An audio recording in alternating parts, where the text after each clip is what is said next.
Welcome back. We've had a conversation, our earlier conversation was focused on security. But in that conversation, one of our guests continued to harp, and indeed the two of them harped on the role of the National Assembly and the legislature in what the security apparatus would look like at the end of the day and how the personnel there can function. Well, what will be the role of the 10th National Assembly in all of this? How are they going to ensure that Nigeria is moved from where it is to where she ought to be? Being the first among the three arms of government, followed by the executive and the judiciary in the functionality and effectiveness of our nation, Nigeria. We have in the studio Senator John Owaneno, who's a former lawmaker, a former chairman, Senate Committee on Finance, member All Progressives Congress, and a former governorship aspirant for Cross River State. Thank you for joining us, Senator Owaneno. Thank you. Thank you, Nelta. Thank you. I'm sure you were listening to the last conversation, so we could start off from there. And the crux of that conversation was in the choice, how you say that, leadership selection, the choice of those that are going to occupy those positions as service chiefs. The president has made his appointment, but he needs the assent of, the approval of the Senate to make sure those guys are able to do their work.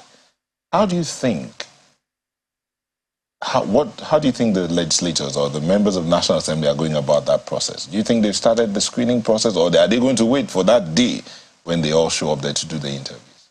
Well, the National Assembly is currently on recess, a short recess. They're going to be resuming, I think, on the 4th. So I don't think there is any kind of screening that has started. It's going to start on that first day. I believe that there'll be communications to the various people that are supposed to appear for screening.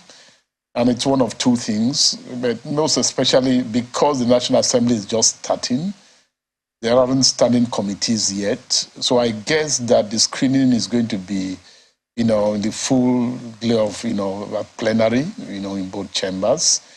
And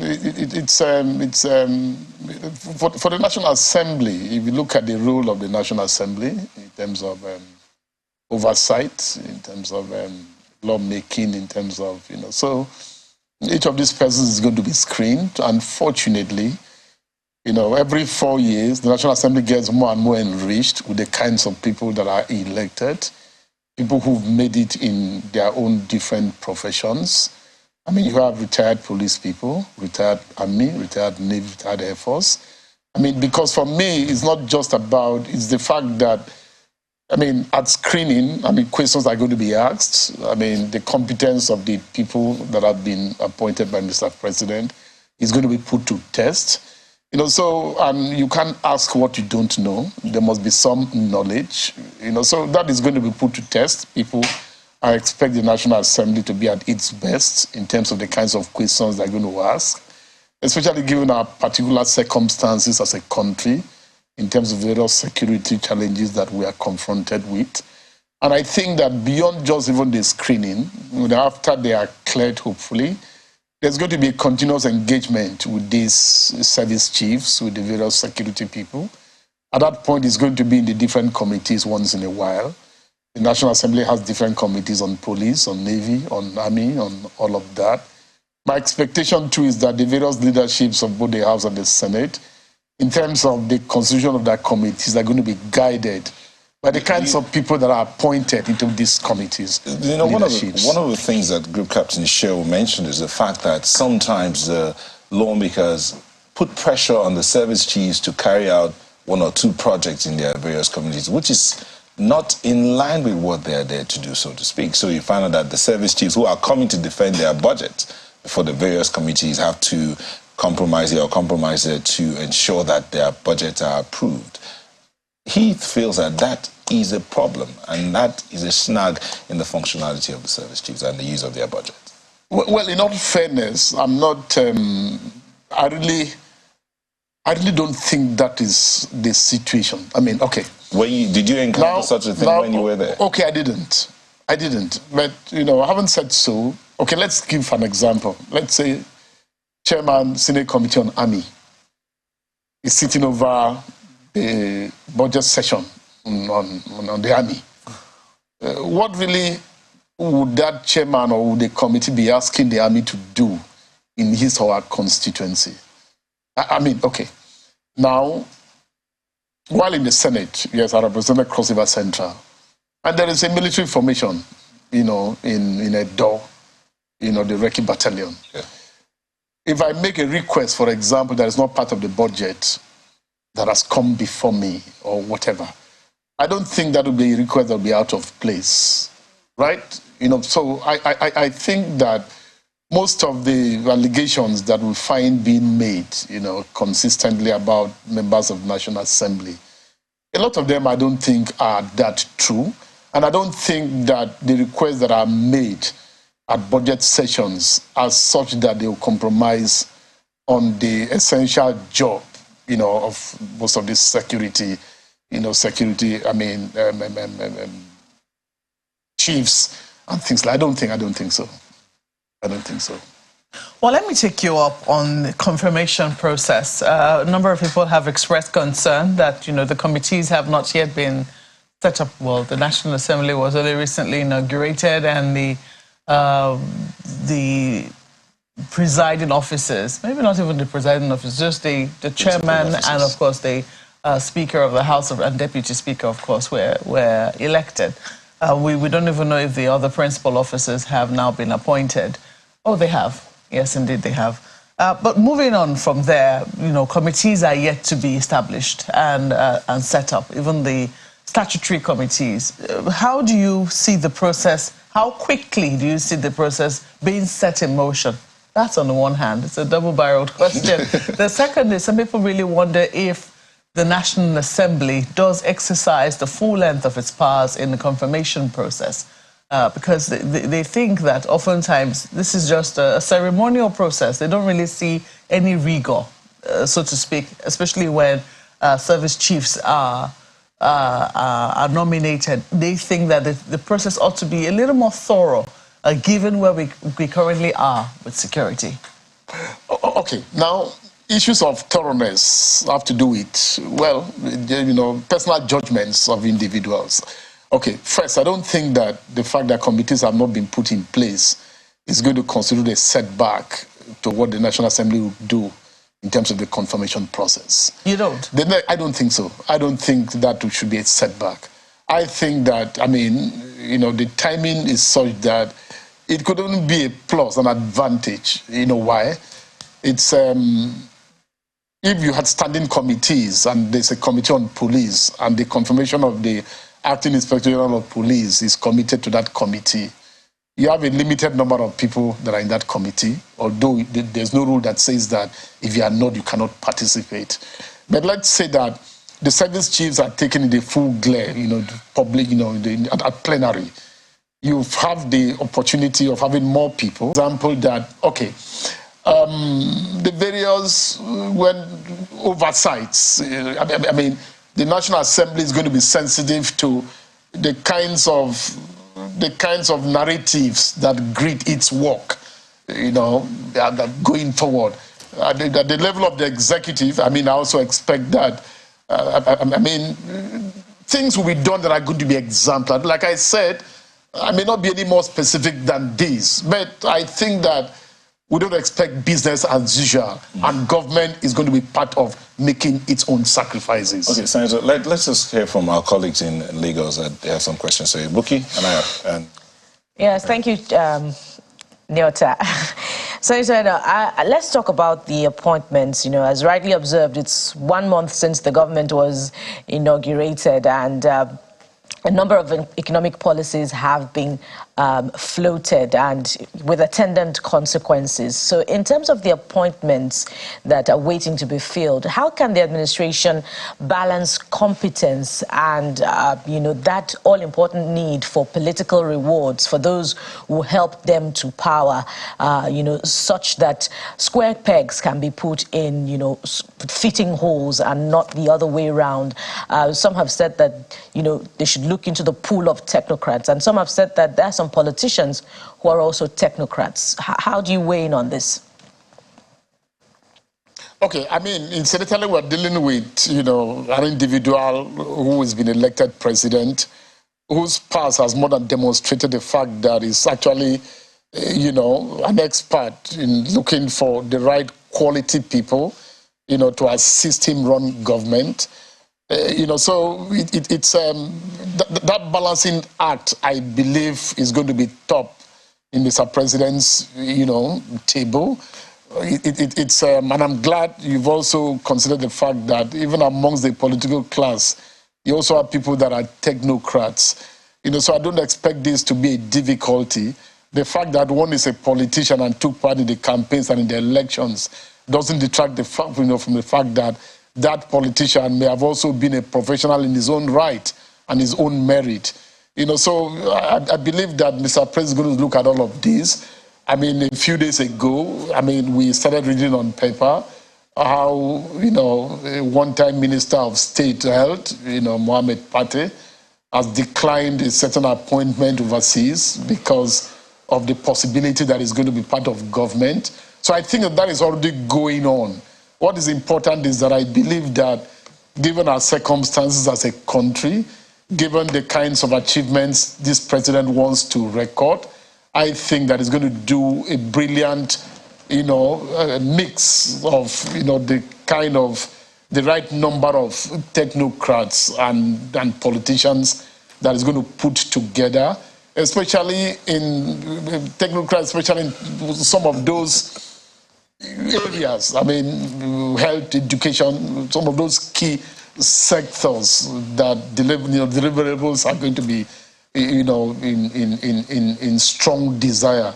So I expect that is what is going to happen, and I think that this president has more than proved that in the past.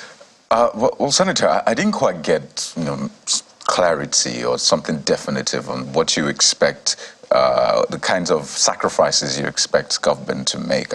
Do you expect salary cuts from members of the National Assembly, members of the executives as well? Do you expect, rather than getting all of those new vehicles, they should probably still maintain the vehicles they have rather than spending money? It's just something definitive, so maybe Nigerians can at least hold on to that and say, okay, this is expected. But I'd also like you to speak to this point. On one of the front pages, I think the leadership, it was said that members are already jostling for juicy committees. And the Committee on Finance is actually mentioned as one of the most juicy in the National Assembly. And you know that committee all too well. So I'd like you to speak to Nigerians in terms of the budget size of the MDAs, the influence. Just how much of juice did you enjoy when you were in that committee? Okay, thank you. I think that on the first question, in terms of specificity, a few weeks ago, the Revenue Mobilization, Allocation and Fiscal Committee, Commission came up with some proposals about increases. This is part of its regular job as required by law. And fortunately, there was a quick statement by Mr. Dele Alake, the presidential spokesman, to the fact that Mr. President hasn't approved that. Okay, I don't expect that approval is going to be made. And this is something that should happen. So if it doesn't get made, I need that to be appreciated as part of the sacrifice. I don't expect that. If there will be salary cuts, I don't expect any salary increases for public officials. I really don't expect that. So in terms of committees that are juicy, committees that are not juicy, the way I look at it is that, yes, there's going to be a jostling for committee headships, committee chairmanships, and things like that. Whether they are juicy or not is really not an area I want to be dragged into. All committees are committees and have jobs to do and have oversight, responsibilities to discharge. That is the sense in which I like to appreciate that. Yes, I chaired the Committee on Finance about twice. Once when I was in the House of Reps and when I was in the Senate. And, well, you said it's one of the juiciest committees. I really didn't see any juice in it. I saw work. I saw, duty. I saw responsibilities. And I discharged, those responsibilities, to the best of my knowledge in terms of adding value. And real quick, before we let you go, if you had a word of advice, so one who's, you talked about the committees you chaired. I mean, from 2003, you were in the House of Representatives till 2015. And then from 2015 to 2019, you were in the Senate. So if you had a word of advice for the 10th National Assembly, what areas would you tell them to make priority as they resume in the next few days? Well, I think that, I mean, it's, I'll look at the budget.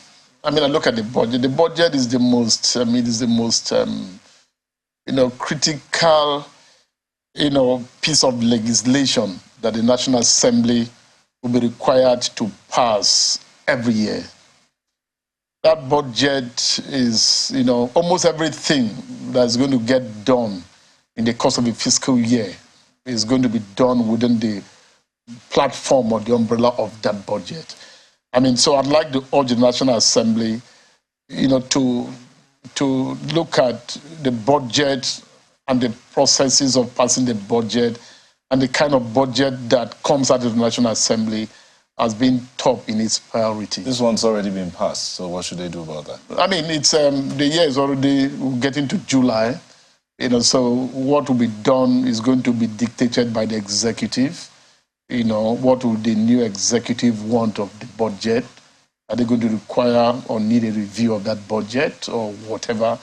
So it's been passed, and I agree, but the 2024 budget, work for it has already started, by the, various agencies and through the Budget Office and the Ministry of Finance. All right. So the budget is the most critical document, and I think that the National Assembly needs to take very particular, notice of it. All right. Thank you very much. We've been speaking to Senator John Owaneno, who's a former lawmaker, former chairman, Senate Committee on Finance, and former chairman, House Committee on Finance as well, member All Progressives Congress, and former governorship aspirant for Cross River State. Thank you for coming in this morning. Thank you. And so we'll take a moment to look at what messages and mails that you have sent in. Mark, where you want to start there? Indeed, I see this one from Henry Okeke talking about fighting insecurity. He says fighting insecurity requires a lot of intentional effort on the part of government. Insecurity can be tackled economically through job creation, affordable housing, affordable education, affordable cost of living. The better the economy, the lesser the crime rate. Well, thank you very much for your mail, Henry. Bukola? Yes, Anthony Ediaye says, how does the NDLEA expect illicit drug users to seek help to stop drug use if such use is criminalized, I believe he meant to say? Why is alcohol use not illegal?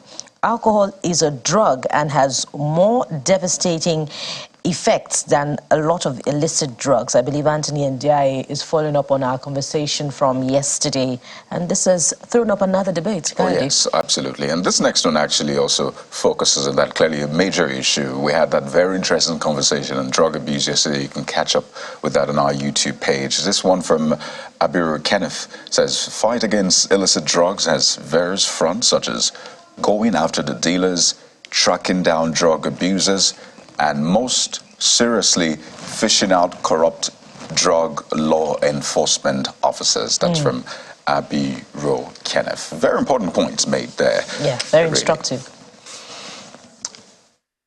So there you have it. I would like to thank you so much for being a part of our show this morning.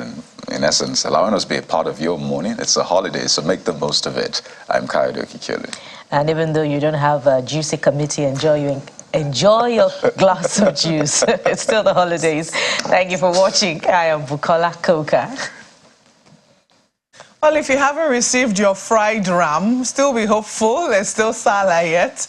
Thank you for watching this beautiful Thursday morning. I'm Maupe Yusuf. Well, fried ram or not, juicy committee or not, life in itself, the fact that you're breathing is juicy enough. So make the most of it today. I'm Neo Tagbe. Enjoy the rest of your day.